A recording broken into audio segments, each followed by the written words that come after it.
sejarah dalam agama. Kadang-kadang kita tertanya juga, adakah benar sejarah itu boleh digunakan sebagai satu alat untuk menyeleweng dan untuk mengherutkan pemahaman tentang agama misalnya. Baik, kita tengok kalau contohnya dalam Islam, Quran merupakan satu sumber yang tertinggi. Sumber hukum, sumber rujukan kita sebelum hadis yang sahih lah. Dalam Quran itu sendiri adalah 60 hingga 70% daripada isi kandungan Quran itu adalah sejarah. Sejarah nabi-nabi. Ya, sejarah bangsa. Sejarah kezaliman, kekejaman, kegemilangan semua diceritakan. Quran adalah berkaitan dengan past, present and future. Masa lepas iaitu lebih kurang 70%, 60 hingga 70% ya, tentang masa lepas. Kemudian masa kini. Masa kini apa yang kita sedang lalui hari ini lah. Dan masa hadapan. Masa hadapan tentang hari kebangkitan misalnya kan, hari kebangkitan, hari akhirat lah. Baik. Jadi bagaimanakah sejarah boleh digunakan? Itu yang kita sedang saksikan pada hari ini. Bagaimana ilmu sejarah yang sepatutnya hanya menceritakan tentang kebenaran. Kebenaran. Jadi saya nak petik sikitlah definisi tentang pengertian tentang sejarah itu. Apa sejarah? Sejarah dalam simple word lah, untuk meletakkan dalam definisi yang paling mudah ialah kebenaran masa lalu yang berkaitan dengan manusia. Kebenaran masa lalu yang berkaitan dengan manusia. Dia adalah pengertian-pengertian yang lebih akademik, lebih intelektual ada. Tapi cuma untuk mungkin dalam pengertian kita masyarakat awam ni, yang paling mudah kebenaran masa lalu yang berkaitan dengan manusia. Kalau ada kebenaran masa lalu bukan berkaitan dengan manusia, berkaitan dengan kambing, itu tak masuk sejarah. Kisah sang kancil. Itu bukan sejarah. Itu bukan sejarah. Mungkin orang mengkaji tentang pokok-pokok, orang mengkaji tentang binatang, itu masuk botani, masuk zoologi misalnya. Dia kebenaran tapi masa kini, itu bukan sejarah, itu kebenaran masa kini yang berkaitan dengan manusia adalah sosiologi misalnya. Okey. Kemudian masa lalu yang berkaitan dengan manusia tetapi dia tidak benar. Dan itu juga bukan sejarah. Bukan sejarah. Itu adalah hikayat misalnya. Itu sastra misalnya, sebab dia tidak boleh diukur dan ditentusahkan. Tidak boleh ditentusahkan. Jadi adakah sejarah ini berbeza? Dr. Uzaimi dah kupas banyak tadilah tentang sejarah dan juga kaitan dengan agama. Dalam ilmu sejarah ini sehingga hari ini kami masih belajar falsafah tentang sejarah dan juga beberapa pendekatan sejarah mengikut tamadun-tamadun, contohnya Arab. Ya, tamadun Arab maksudnya bila disebut Arab itu sebenarnya dia merujuk kepada Islam lah. Sejarawan-sejarawan Islam. Kemudian dari pengertian Barat, kemudian dari pengertian Cina dan India misalnya. Jadi dari pengertian Islam ini ada dua orang tokoh yang biasanya disebut, iaitu Al-Mas'udi. Al-Mas'udi ini adalah descendant ataupun cucu atau kepada Abdullah ibn Mas'ud. Ya? Cucu kepada kita sebut Al-Mas'udi lah, pada tahun sekitar 800 hingga 900 Masihi. 200 tahun lebih kurang selepas kewafatan Rasulullah, 200 hingga 300 tahun. Kemudian ada seorang lagi tokoh, Ibn Khaldun. Muhammad bin Abdurrahman Ibn Khaldun yang lahir di Tunisia. Dia kira-kira abad ke-14, tahun 1300 lebih. Jadi mereka ini menjadi rujukan bagi menentusahkan antaranya kebenaran-kebenaran dalam sejarah, ya. Iaitu boleh diukurlah. Okey. Kemudian kita berbalik kepada peristiwa-peristiwa yang berlaku, kebejatan lah saya boleh katakan yang berlaku di Malaysia. Misalnya sekarang ini menjadi satu trend ahli agama untuk menggunakan sejarah sebagai satu alat untuk memutar-belitkan dan mengherutkan pemahaman pengikut-pengikutnya. Dia macam ini ya. Dia dah tengok apabila ada banyak fakta-fakta, dalil-dalil yang dilontarkan dalam ceramah-ceramah, kita kata di meja agama, di meja masjid itu, meja surau, dipatahkan oleh ahli agama. Dipatahkan oleh ahli agama yang sentiasa menyemak dalil-dalil mereka. Tetapi apabila sejarah dipetik di meja ceramah, ada tak sejarawan bangkit untuk mematahkan hujah-hujah mereka? Inilah kekurangan kita. Maka saya kira ini antara pentas yang kita boleh ketengahkan untuk kita mengangkat orang sejarah. Ya? Supaya bercakap juga bagi membetulkan fahaman-fahaman sejarah yang disampaikan di meja ceramah. Misalnya antara yang paling popular lah ialah Nabi Adam di Gunung Jerai. Nabi Adam di Gunung Jerai. Siapa yang boleh tentusahkan fakta ini? Ya, satu masalah masyarakat kita ialah suka mendengar sesuatu yang dia petik jika dia mendatangkan kebanggaan kepada bangsa misalnya. Itu saya kadang-kadang kira sahih tu. Kalau dia kata bangsa kita yang terbaik disebabkan fakta itu Nabi Adam turun di Gunung Jerai, kita kena terima ni sebab dia membangkitkan ataupun menaikkan imej bangsa. Saya kira ini satu perkara yang sangat salah. Adakah kita mahu mendirikan bangsa itu di atas fakta-fakta yang salah?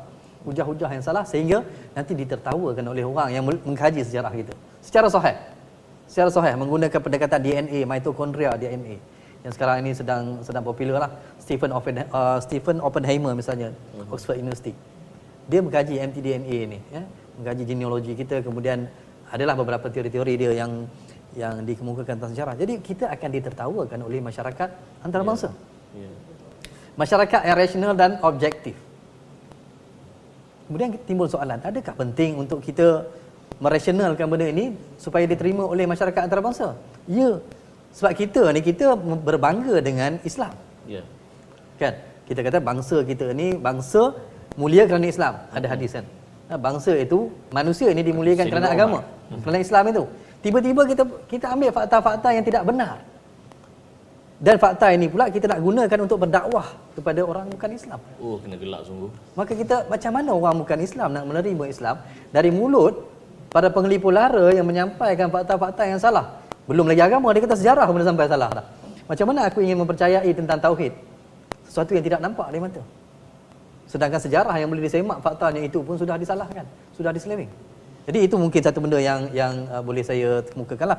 Yang kedua, ini yang baru saja ditayangkan dalam Facebook dalam seminggu dua ini ialah orang Melayu ataupun orang Jawa itu makan orang. 1,500 orang Arab, 1,500 orang Arab ke tanah Jawa, kemudian dimakan oleh orang Melayu, orang Jawa di sana. Kanibal. Kanibal. Jadi saya rasa ini satu, saya dengar benda ni rasa tepuk kepala jugalah. Tak, sebenarnya itu kalaulah kita assume ada sumber, dari mana kisah tu? Tidak, ada seorang ustaz yang popular sekarang ini yang mengatakan bahawa ahli sejarah mengatakan bahawa 1,500 orang Arab dimakan. Ahli sejarah mana soalannya? Kitab mana? Adakah apabila kitab itu menyebutkan sesuatu, saya nak bagi tahulah tuan-tuan yang beriman. Bila disebut kitab, sebenarnya kitab tu dalam bahasa Melayu buku. Ya, tapi bila disebut kitab, automatik kita rasa tertawan dengan fakta yang dilontarkan itu sehingga kita gagal untuk menyemak fakta yang dilontarkan itu. Sebab apa? Sebab penceramah menyebut kitab. Cuba dia kata dari buku sekian-sekian ini. Disebabkan bahasa Arab tidak digunakan untuk menjustifikasikan kemuliaan buku itu, maka kita akan mempertikaikannya. Tapi sebab dia kata ahli sejarah dalam kitab ini mengatakan 1,500 orang yang berdakwah di tanah Jawa itu dimakan oleh orang Jawa. Fakta mana? Buku mana? Dan kalau mengikut bukti sejarah, Islam sampai ke sini lebih kurang tahun 1000 Masihi dan ke atas lah. Itu yang sahih. Walaupun ada pendapat yang menganjurkan dia sudah sampai ketika zaman sahabat misalnya. Tapi itu belum dapat ditentusahkan lagi. Yang pasti, dia sampai lebih kurang abad ke-10, ke-11 dan ke atas. Jadi ketika itu, orang bukan lagi barbarik. Orang bukan lagi barbarik. Khususnya apabila kita mengatakan orang Jawa makan orang ketika itu pada tahun 1000 misalnya, 1000 ke 1200, sebenarnya kita sedang menjatuhkan maruah orang yang hidup di Kepulauan Melayu. Ya, adakah ini yang nak diperjuangkan? Itu soalan saya. Ya. Yang kedua, satu lagi yang disebarkan di dalam WhatsApp berkaitan dengan Nabi-Nabi pernah hidup dan menziarahi alam Melayu ini, khususnya tanah Melayu. Khususnya Semenanjung tanah Melayu ini. Dan dipetik satu buku, kitab lah, disebut Kitab Mormon. Tuan-tuan yang beriman, saya nak nasihatkan tuan-tuan, berhati-hatilah dengan tulisan-tulisan begini. Tahu tak Kitab Mormon itu apa? Kitab Mormon itu ditulis oleh John Smith pada tahun lebih kurang tahun 1830, diterbitkan di New York. Diterbitkan di New York oleh John Smith yang kononnya mendapat wahyu dari malaikat lah, dari malaikat Moroni, nama malaikat itu. Moroni itu turun dan mendapat wahyu menyampaikan bahawa inilah ceritanya, bahawa pada akhir zaman manusia akan pergi. Dia tak sebut pula tentang tanah Melayu, tapi dia menyampaikan keadaan-keadaan, ciri-ciri fizikal suatu tanah yang akan dihuni, didatangi oleh Nabi Isa, Jesus Christ lah. So ini adalah satu cult. Dalam Kristian sendiri ada, maksudnya contoh Katolik tidak menerima mereka ini, Mormon. Dan kita sebut dia sebagai LDS, Latter Day Saints. Jadi muncul lebih kurang 200 tahun dululah. Itu yang saya pelik tu. Tiba-tiba ada agamawan kita yang merujuk pada kitab itu. Merujuk dan disebarkan pula di dalam WhatsApp Kitab Mormon sudah menyebut tentang pada satu masa nanti kitalah yang akan menjadi pembebas, kitalah yang akan menjadi benteng misalnya. Adakah kita menerima bahawa John Smith itu sebagai nabi? Itu soalannya. Sebab itu saya kata berhati-hati dengan klaim-klaim begini. Ya. So itu satu lagi. So, yang lain banyak lagi ya. Banyak lagi. Ada dulu yang ustaz yang mengatakan bahawa kita ni min Bani Tamim. Tamim itu merujuk kepada tanah Melayu. Tanah Melayu, konsep tanah Melayu itu pun satu konsep yang sangat baharu. Ya, satu konsep tanah Melayu itu pun satu konsep yang sangat baru. Jadi bagaimana ustaz itu, dan itu pun mungkinlah boleh diulas oleh para agamawan ya. Sebab banyak ciri-ciri yang mengatakan bahawa Bani Tamim itu adalah direct descendants of Rasulullah. Bagaimana mahu kita membuktikan sedangkan kita masih lagi bertelagah tentang dari mana asal usul orang Melayu ini. Ya. Maksudnya kajian demi kajian sedang dijalankan, masih dijalankan, belum dimutamatkan, belum tuntas lagi fakta tentang itu. Tiba-tiba kita klaim, kita terus sampai di hujung mengatakan Bani Tamim itu orang Melayu. Jadi saya rasa ini semua, walaupun kita kata cobaan untuk mengangkat imej bangsa, cobaan untuk mengangkat imej bangsa sepatutnya bertolak dan berdasarkan kepada fakta-fakta sejarah yang benar. Fakta-fakta sejarah yang benar. Kalau tidak, kita akan ditertawakan oleh seluruh dunia. Sebab kita kata kita adalah negara Islam, bangsa Melayu. Tak banyak bangsa. Atau saya kata mungkin satu-satunya bangsa ya, sebelum ini yang diatributkan dengan agama ialah bangsa Arab. Satu lagi bangsa apabila dikatakan dia itu Melayu, maka dia akan dikatakan dia itu adalah Islam. Melayu lah. Hatta di dalam perlembagaan perkara 3 perlembagaan persekutuan mengatakan Islam. Definisi Melayu itu mesti Islam. Mesti Islam. Tiba-tiba kita klaim sejarah kita sesuatu yang bertentangan dengan agama. Yang tidak boleh dibuktikan dengan agama. Sehingga menyekat peluang kita untuk berdakwah kepada bangsa-bangsa yang lebih maju daripada kita. Misalnya orang barat. Bangsa yang lebih maju dari segi penguasaan teknologi, mereka hendakkan bukti yang rasional, yang objektif. Kalau sejarah pun kita tak boleh nak pertahankan, bagaimana kita nak menyampaikan hal-hal yang berkaitan dengan akidah misalnya. Ya? Alif Lam Ra tilka ayatul kitabil mubin inna